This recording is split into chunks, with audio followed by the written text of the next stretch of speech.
Nous avons bien fait d'attendre un peu pour évoquer le sujet des jardins et qui nous garde provisoirement d'aborder celui des élections car les circonstances météorologiques ne sont pas excellentes pour la pousse des tomates, c'est le moins qu'on puisse dire, à l'exception de l'eau qui tombe du ciel en abondance, il est vrai, mais quand les tomates ont les pieds dans l'eau, justement, c'est pas bon non plus, comme le savent tous les jardiniers. Du coup, on était venu voir, enfin toute ma petite équipe, comment mes propres tomates se comportent dans la serre. Très bien, merci, mais j'ai installé une sorte de toit végétal pour les garder du soleil trop brûlant, dont j'aurais pu me passer cette année, car le soleil ne brûle pas du tout. Alors on se dira, et l'abonné au Monde n'a pas manqué de me le dire, les éventuels visionneurs de Campagnol dans le futur, là dans 15-20 ans, se diront « Mais c'est bien futile et à courte vue, ces doléances sur le printemps pourri, ça a toujours existé. » Oui et non, vous verrez, quand nous serons passés en zone libre, je vous dirai quelle est la différence entre ce qui se passe en ce moment et les mauvaises saisons de mon enfance, par exemple.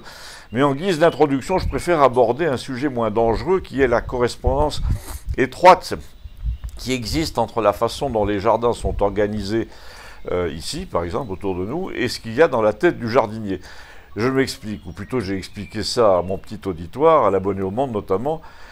Ce que je veux dire, et que je dois à Christiane d'ailleurs, n'est pas valable que dans les jardins, c'est que les gens qui ont la tête en désordre font des jardins au carré, et que ceux qui ont la tête bien rangée laissent au contraire la nature décider plus ou moins ce qu'elle doit faire et se console aisément quand le désordre s'installe. Je disais que ce n'est pas valable que dans les jardins parce qu'on peut étendre cette observation en effet à l'ordre qui règne dans les maisons, dans les ateliers par exemple et même dans la société tout entière. J'ai raconté ainsi ce jour-là que j'ai un ami d'enfance qui dès l'âge de 13 ans avait des cahiers parfaits à l'école, qui a fait de bonnes études, qui a fait l'ENA, et puis une carrière ministérielle exemplaire comme chef de cabinet de plusieurs ministres et qui ne supporte pas le désordre, ni les objets qui traînent, ni les boîtes à outils mal rangées, les massifs de fleurs où se mélangent 3 ou 4 espèces, les outils de jardin cassés, les tondeuses qui ne marchent plus. Sa névrose anti-désordre et anti-panne est telle que toute ma vie j'aurais hérité immédiatement des tronçonneuses, des débroussailleuses, des jarres ébréchées en provenance de son domaine. Il possède quelques hectares à 60 km d'ici. Tout ça parce qu'il ne veut pas voir un truc qui ne marche plus. Il faut l'enlever tout de suite de sa vue. Il vous le donne là tout de suite, il en rachète un immédiatement. Christiane a appuyé ce que je disais là en tant que psychiatre. Elle a rencontré une fois ce personnage, cet ami d'enfance.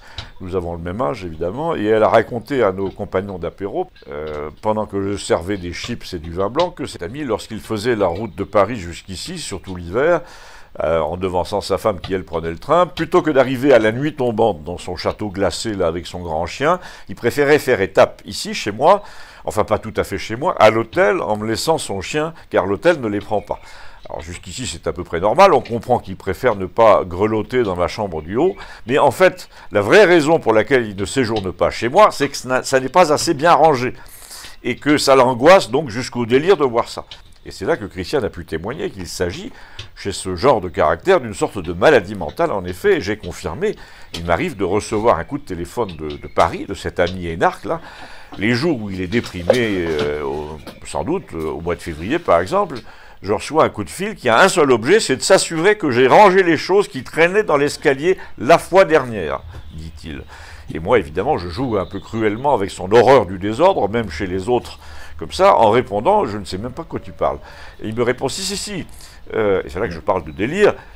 J'ai pris une photo quand j'étais là en janvier, je te l'envoie. Et je reçois, en effet, par SMS, une photo, par MMS, une photo prise avec son téléphone au pied de mon escalier, au premier étage, où traîne un ancien panier du chien, un rouleau de papier bulle, un pot de peinture qui doivent atterrir un jour au grenier, depuis 6 mois, mais j'ai laissé traîner. Et ça le rend donc physiquement malade de voir que d'autres vivent comme ça dans le désordre, malades mentalement, une maladie mentale qu'on peut rapporter évidemment à tous ceux qui lui ressemblent à la tête de l'État. Rappelons qu'il était énarque et qu'il y a passé sa vie à la tête de l'État. Ces gens-là, il faudrait que la réalité s'ordonne autour d'eux en permanence, que le réel leur obéisse, que la nature leur obéisse.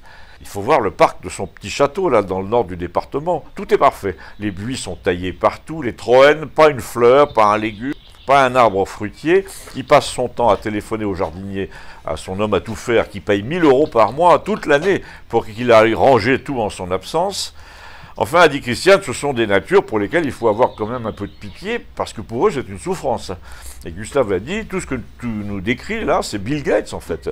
Et là, évidemment, nous sommes partis sur des sujets plus dangereux à propos des jardins et du climat, sujet que je vous invite à découvrir en passant de l'autre côté grâce au lien ci-dessous. Je précise qu'au moment où j'évoquais tout cela, le général Émile de Rignac et son ami Frédéric de la Renardière se sont pointés, et le vieux Rignac a dit... Fred, c'est un mélange des deux. Avec son avion, c'est un tyran de précision et de méthode, mais chez lui, c'est un bordel affreux. Vous vous doutez bien que la présence du général n'était pas innocente vu le contexte, et que nous n'avons pas parlé que de jardin, mais à tout de suite, vous allez voir. Merci.